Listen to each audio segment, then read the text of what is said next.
even if the Pakistan army or the top leadership of Pakistan had agreed to pause, all conflict, there are factions within the Pakistan army which are not happy with this decision at all. Do not forget China. China has enough or some influence amongst the Pakistani intelligence and military. It is also in the interest and it benefits China if the Pakistan-India conflict continues, because the more it continues, the more it draws in India.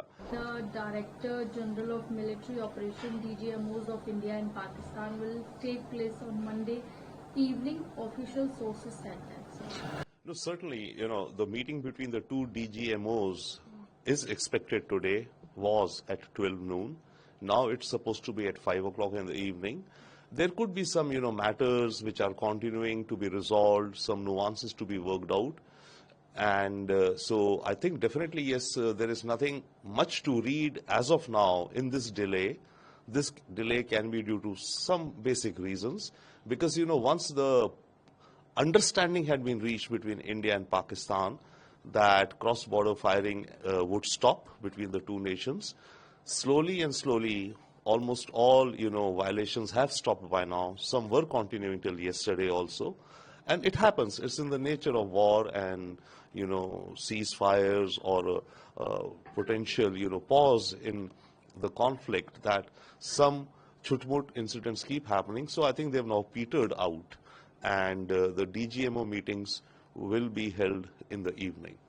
Also, PM level talk, India accused Pakistan of ceasefire violation hour after Foreign Secretary Vikram Misri announced that India and Pakistan had reached an understanding to stop all firing and military action on land, air and sea with immediate effect late on Saturday, sir. See, the Prime Minister holding a meeting with the top brass of the army and our security establishment before the DGMO meetings, I think is the right logical thing, because the political leadership has to give an overarching direction to the military leadership before the DGMO goes into a conversation with his counterpart in Pakistan. So I think that was very much needed as part of the process. That is one. Secondly, in terms of the violations which occurred after the understanding was reached, my understanding is that even if the Pakistan army or the top leadership of Pakistan had agreed to pause, all conflict, there are factions within the Pakistan army which are not happy with this decision at all. There are jihadi, Ghazi-minded officials in the Pakistan army. They would have done something at their own level to continue the conflict. And secondly, do not forget China. China has enough or some influence amongst the Pakistani intelligence and military apparatus. And on the instigation of China, some of these officials may have also continued to launch, minor attacks on India to keep in order to maybe even spoil the understanding, because it is not in their interest. It is not in the interest of the Ghazis and the die-hard jihadis that this war should stop. It is also in the interest and it benefits China if the Pakistan-India conflict continues, because the more it continues, the more it draws in India.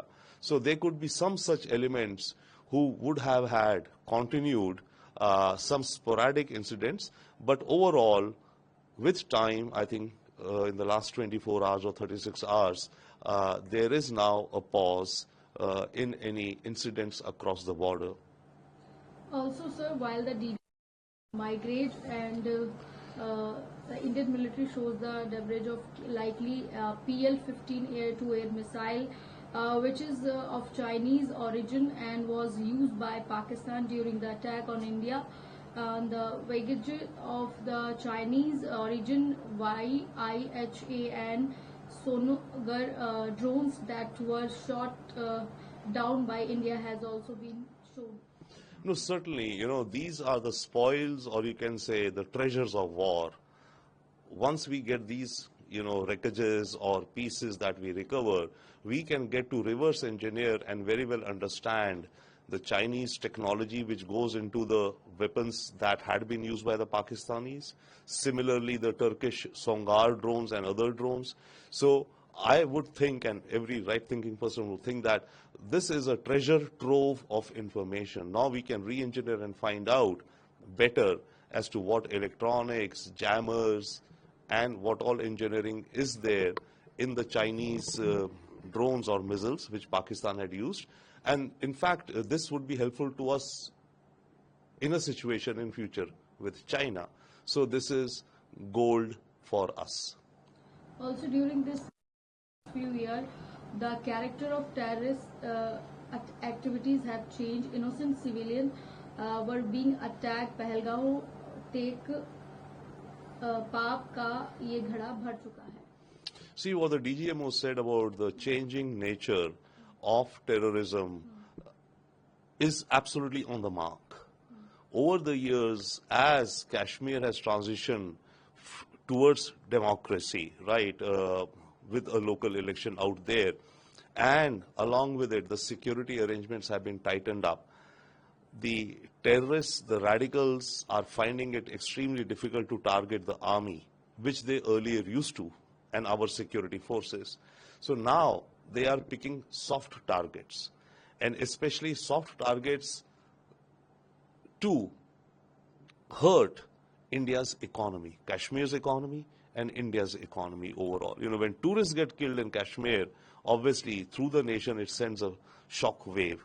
So it is an economic hit on India, in addition to being a terror hit, and in addition to being a hit to divide, to break the unity of the country. So the changing pattern of these terror attacks is very much evident, I would say. Also, aerial vehicle employed by Pakistan were also thrown by the India geniusly developed soft and hard kill counter UAS system and the well-trained India air defense personnel. See, in addition to the various other success stories of our forces in this Pahalgam conflict, I would say, one very important learning, outcome, demonstration has been of our air defense systems. I would in fact appeal that the air defense systems of India, the indigenous ones, we have a mix, we have some imported joint venture also, but I'm talking the indigenous ones, which are manufactured in India, like the Akash, QRSAM, MRSAM, etc. We should talk more about them. See, in the Iraq war, the Scud missiles became very famous as being very effective in the first Iraq war in the 1990s. Recently, in the Ukraine war, the Bayraktar drones became very famous. I think in this Pahalgam conflict, in addition to the BrahMos, which were successful, but about which the world already knows, I think it is now time for India or our media to talk more about the indigenous air defense systems which played such a stellar role.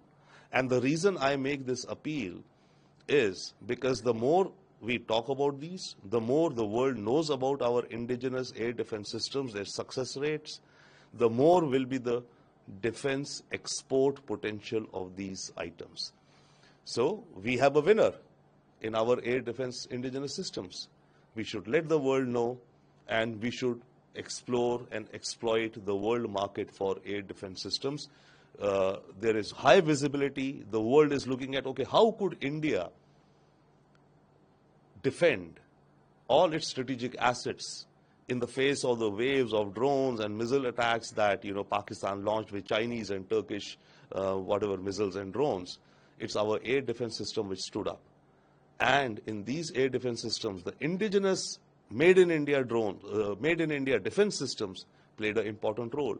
So we should enhance the visibility, we should talk more, we should participate in defense expos the world over. We already do, but with these air defense systems, because they have shot down Pakistani missiles, they have shot down Chinese missiles. So it's a success story. We should build on this success story. Also, Sir Air Marshal AK of time and take them head on. Another highlight has been the stellar performance of the indigenous and air defense, the Akash system, putting together and operationalizing the potent AD environment has been possible, and because of budgetary and the policy support from the government of India in the last decade. No, absolutely so. As we were talking earlier, India's air defense system is a multi-layered defense system, as in any country would have a multi-layered system.